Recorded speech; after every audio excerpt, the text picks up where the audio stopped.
Hello friends, तो इस नए साल में इनकम टैक्स, जीएसटी और टीडीएस में कई सारे ऐसे मेजर चेंजेस हैं जो कि आपके ऊपर 1 जनवरी 2025 से एप्लीकेबल हो गए हैं। तो इनकम टैक्स से रिलेटेड जो भी चेंजेस है उसके संबंध में मैंने एक सेपरेट वीडियो जो कि ऑलरेडी अपने चैनल पे अपलोड कर दी है, जिसका लिंक मैंने डिस्क्रिप्शन बॉक्स में दे रखा है। आप वहां जाके इसको देख सकते हैं। और आज की इस वीडियो में मैं आपके साथ डिस्कस करने वाली हूँ जीएसटी से रिलेटेड चेंजेस जो कि आपके ऊपर 1 जनवरी 2025 से एप्लीकेबल हो गए हैं, तो जिसके बारे में आपको जरूर पता होना चाहिए।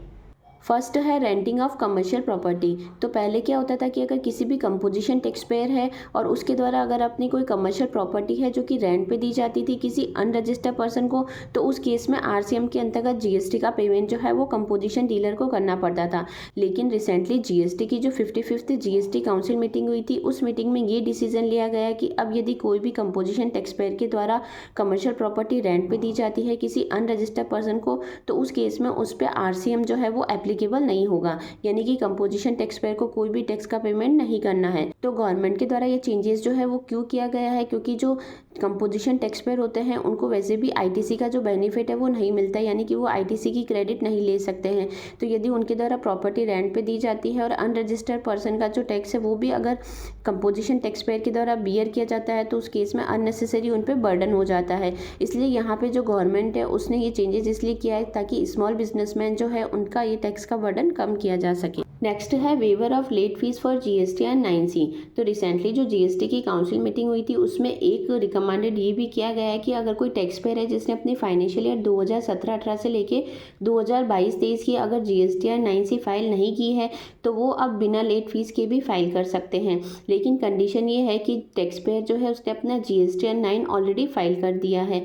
तो यदि आपने अपनी फाइनेंशियल ईयर 17-18 से लेके अगर फाइनेंशियल ईयर 22-23 की जीएसटी एंड 9C फाइल नहीं की है, और यदि ये जीएसटी एंड 9C आप 31 मार्च 2025 तक फाइल कर देते हैं, तो आप बिना लेट फीस के फाइल कर सकते हैं। नेक्स्ट है multi factor authentication for e-way bill and E invoice portal.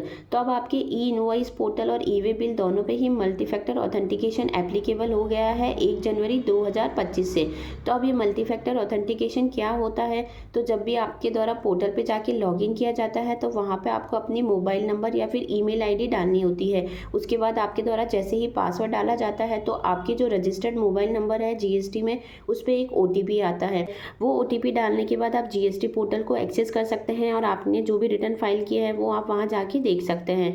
तो अब ये जो सेम प्रोसेस है वो आपके ई-वे बिल और ई इनवॉइस पोर्टल पे एक्टिव हो गया है। तो अब आपके यदि मोबाइल नंबर रजिस्टर्ड होंगे तो उसी केस में आप मल्टी फैक्टर ऑथेंटिकेशन कंप्लीट कर पाएंगे। तो यदि आपके मोबाइल नंबर जीएसटी में रजिस्टर्ड नहीं है तो आप जीएसटी की साइट पे जाके अभी भी आपके मोबाइल नंबर रजिस्टर्ड कर सकते हैं। तो पहले क्या होता था कि जिन टैक्स पेयर का एग्रीगेट एनुअल टर्नओवर अगर पूरे फाइनेंशियल ईयर में 100 करोड़ से एक्सीड हो जाता था, तो उस केस में उनको मल्टी फैक्टर ऑथेंटिकेशन करना मैंडेटरी होता था। और जिन टैक्स पेयर का एग्रीगेट एनुअल टर्नओवर पूरे फाइनेंशियल ईयर में 20 करोड़ रुपए से ज़्यादा होता था तो उनके लिए ऑप्शनल होता था, यानी कि ये उनकी इच्छा पे डिपेंड करता है कि वो मल्टी फैक्टर ऑथेंटिकेशन करे या नहीं करे।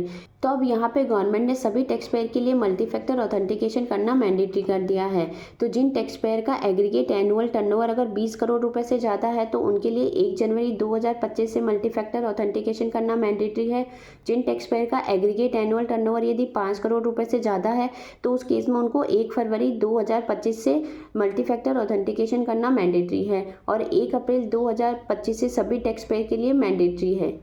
नेक्स्ट है restricted period for e-way bill generation. तो अब जैसे ही आपके द्वारा गुड्स को सेल किया जाता है या मूव किया जाता है तो उस केस में आपको ई-वे बिल जनरेट करना मैंडेटरी हो जाता है यदि आपका टर्नओवर एक स्पेसिफाइड लिमिट से क्रॉस हो जाता है। अब काफ़ी सारे पर्सन क्या होते हैं कि उस टाइम या तो ई-वे बिल जनरेट करना भूल जाते हैं या उनको लगता है कि हम कुछ टाइम के बाद में जनरेट कर देंगे।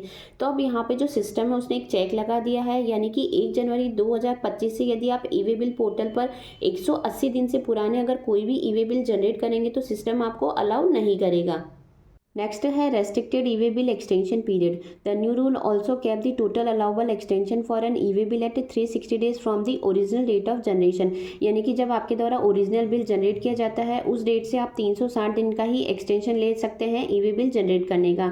यानी कि यदि आप 360 दिन से पुराने कोई भी इन्वॉइसेज है जिसके संबंध में अगर आप ई-वे बिल जनरेट करना चाहिए तो अब आपके ई-वे बिल पोर्टल पर चेक लगा दिया है, 360 दिन से पुराने कोई भी इन्वॉइस जो है वो आप जनरेट नहीं कर पाएंगे। फॉर एग्जाम्पल मान लो अगर आपने कोई ओरिजिनल इनवॉइस है जो कि 1 जनवरी 2025 को जनरेट किया है, तो उसको आप मैक्सिमम 25 दिसंबर 2025 तक ही एक्सटेंड कर सकते हैं, यानी कि उसके बाद अगर आप चाहें उसका ई-वे बिल जनरेट करना तो आप नहीं कर सकते हैं। तो अब यहाँ पे गवर्नमेंट के द्वारा ये जो कैपिंग है वो इसलिए लगाई गई ताकि आपका जो गुड्स है वो अननेसेसरी ट्रांजिट में ना रहे, आपका जो डिले होता है उसको मिनिमाइज़ किया जा सके and encouraging faster completion of logistic process, और लॉजिस्टिक प्रोसेस जो है उसको फास्ट किया जा सके।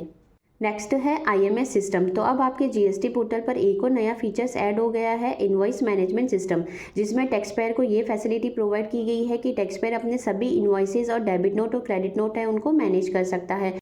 तो अब यहाँ पे जैसे ही सप्लायर के द्वारा अपनी GSTR-1 फाइल की जाती है तो उसके संबंध में जो इनपुट होती है वो GSTR-2B में शो होती है।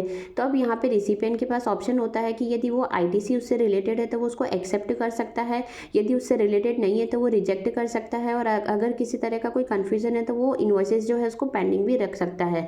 तो इससे क्या होता है कि एक सिंगल डैशबोर्ड पर जो रिसिपिएंट है वो सारे सप्लायर के इन्वॉइसेस की जो ट्रैकिंग है वो कर सकता है, और यदि उसके द्वारा कोई इन्वॉइसेस है जो कि रिजेक्ट किया जाता है तो उसके संबंध में जो सप्लायर है उसके द्वारा टाइमली एक्शन भी लिया जा सकता है कि ये इनवॉइस रिजेक्ट क्यों किया गया है। तो उस केस में सप्लायर जो है वो टाइमली अपने GSTR-1 में अगर कोई उसको अमेंडमेंट करना है तो वो भी कर सकता है। तो इस तरीके से आपका जो IMS सिस्टम होता है वो हेल्प करता है टैक्स पेयर का avoid mismatches between invoices and return. तो आई होप आज की जो ये वीडियो है वो आपके लिए यूजफुल रही होगी। वीडियो से अगर किसी तरह की हेल्प मिली हो तो चैनल को लाइक शेयर एंड सब्सक्राइब करना ना भूलें। Thanks for watching.